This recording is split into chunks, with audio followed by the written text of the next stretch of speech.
dapat cabai apa ya namanya? Sambal ayam nagi tuh ini ya. Ini Tante Lala dapat kiriman yaitu sambal ayam nagi ya sayangnya, sambal ayam nih, langsung jaga screenshot jangan lupa. Ini Tante Lala akan review makanan yaitu sambal ayam nagi ya sayangnya. Dari sambal ayam nagi di sini Tante dapat kiriman yaitu sambal mata dan ada sambal hijau ya sayangnya. Di sini Tante Lala sudah panaskan. Kalau kalian tidak mau panaskan terserah kalian sayangnya. Di sini Tante Lala sudah ada sambal mata dan ada sambal hijau.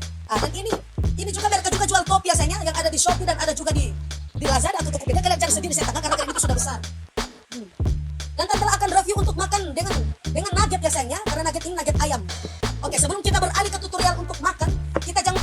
Biodata Tante Lala yang viral karena video marah-marah, kini penghasilan puluhan juta dalam 2 hari. Berikut biodata Tante Lala, wanita yang viral kerap mengunggah video marah-marah di akun TikTok pribadinya. Belakangan ini sosok Tante Lala kembali menjadi sorotan pengguna media sosial. Ini lantaran dirinya kerap mengunggah video unik, yakni seolah-olah marah dengan penggemarnya. Bukan tanpa alasan, video itu sebenarnya dibuat untuk mempromosikan produk yang menggunakan jasa endorse Tante Lala. Namun Tante Lala mengemasnya secara unik sehingga menyita perhatian publik. Video-video lucu Tante Lala pun kerap kali masuk For Your Page atau FYP TikTok. Tak heran, Tante Lala kini punya banyak pengikut alias followers. Lantas seperti apa profil dan biodata Nurlela Yusuf atau Tante Lala? Nurlela Yusuf atau Tante Lala menjadi sosok populer di media sosial Facebook dan Instagram bagi warganet di Sulawesi Utara dan Gorontalo dalam beberapa bulan terakhir. Akun Facebook Stella Macarena kini sudah memiliki sekitar 78.520 pengikut.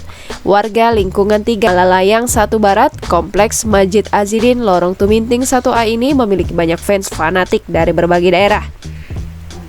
Banyak video live Facebook yang menampilkan aksi kocaknya tapi apa adanya membuat unggahannya selalu dibagikan ribuan kali dan dikomentari warganet. Wanita 1 anak ini memiliki jargon biasa anak durhaka. Tante Lala dalam wawancara eksklusif tribunmanado.co.id mengungkapkan dirinya sehari-hari sebagai penjual nasi kuning dan kue sejak 5 tahun lalu. Ia dan sang suami keliling kompleks menjajak jualannya. Tante Lala bercerita jika selain menjadi pedagang keliling, dirinya juga seorang penyanyi dangdut dari panggung ke panggung. Profesi sebagai seorang penyanyi dangdut sudah dijalani sejak 3 tahun ini. Pada awal karirnya, ia mengaku jika ia hanya digaji sebesar Rp500.000 sekali manggung. Namun semenjak dirinya viral, ia sering kebanjiran job dengan bayaran yang tak sedikit. Tante Lala menegaskan jika dirinya viral itu spontan untuk live Facebook, tidak ada rekayasa. Tante Lala mengungkapkan setelah viral sekali manggung bisa mencapai Rp5 juta siang malam, sedangkan Rp3 juta untuk sekali manggung saat malam. Untuk di luar area Manado bisa mencapai Rp10 juta di luar akomodasi untuk 2 orang. Tante Lala mengungkapkan kini dia memiliki penggemar fanatik dari berbagai daerah termasuk Gorontalo. Dia memiliki fans tersebut rela mengikuti gaya penampilannya. Ada penggemarnya yang selalu mengirim aksesori lengkap untuk menunjang penampilan Tante Lala manggung. Tak hanya ada pula fans yang rela memberikan 3 paket lensa mata untuk penunjang penampilannya. Meski banyak yang mengidolakannya, banyak pula yang selalu menyindirnya. Menurutnya, hal itu wajar dan sudah resiko jadi orang yang viral.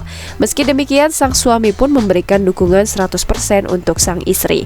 Tante Lala pun pernah ditipu sebelum dirinya kini memiliki seorang manajer yang bakal mengatur agendanya. Berawal dari saat menerima tawaran job di Kota Palu, Tante Lala menceritakan bagaimana dirinya kini mempunyai manajer yakni pamannya sendiri, Husen Paju. Tante Lala yang kala itu manggung di Kota Palu yang seharusnya menerima bayaran senilai Rp8 juta, namun penyanyi dangdut itu hanya menerima Rp3 juta. Manajernya, Husen Paju, menceritakan tujuan dirinya menjadi manajer dari keponakannya sendiri. Dirinya tak ingin keponakannya ini dibohongi orang lewat ketenarannya di media sosial. Baginya, menjadi seorang manajer, Tante Lala yang kini viral, yang memiliki pengikut hingga 75.000 lebih adalah hal yang tidak mudah. Mulai dari nyinyiran orang hingga waktu tidur yang terganggu. Imam masjid di komplek kediaman Tante Lala, dirinya sering mendapat cibiran karena keterlibatan dirinya yang saat ini merupakan seorang imam masjid menjadi manajer seorang penyanyi dangdut lokal. Husen Paju mengatakan suami Tante Lala mendukung penuh dengan pekerjaan istrinya, terlebih sekarang dengan viralnya Tante Lala. Tante Lala mengungkapkan dia tak terfikir live Facebooknya akan menjadi viral di media sosial, sebab ini hanya iseng seperti biasa saat membagikan aktivitasnya di Facebook. Ia pun menambahkan anak dalam video itu adalah anak kandungnya yang datang mengganggunya. Saat itulah terlontar kalimat biasa anak durhaka. Sejak itulah jargon tersebut menjadi populer. Tante Lala mengaku alisnya itu bukan tato atau sulam alis, melainkan alis buatan menggunakan pensil alis. Tante Lala mampu menghasilkan uang lewat live-nya di aplikasi TikTok. Selain itu, Tante Lala juga mulai kebanjiran endorse berbagai produk, mulai dari produk kecantikan, obat-obatan, fashion, dan lain sebagainya. Tak tanggung-tanggung, penghasilannya dari live dan endorse tersebut bisa mencapai 14 juta rupiah dalam kurung 2 hari. Tante Lala, seleb TikTok yang biasa raup 500 juta rupiah sebulan, tak kalah mengejutkan, Tante Lala mampu mendapatkan uang dengan jumlah fantastis dari pendapatannya sebagai seleb TikTok. Ia bisa mengantongi uang hingga 500 juta dalam sebulan. Berkat kerja kerasnya itu, Tante Lala bahkan kini sudah bisa membeli mobil secara tunai. Mengejutkannya, mobil tersebut bisa dibelinya hanya dalam waktu 2 minggu. Jangan lupa subscribe, share, komen, dan like ya.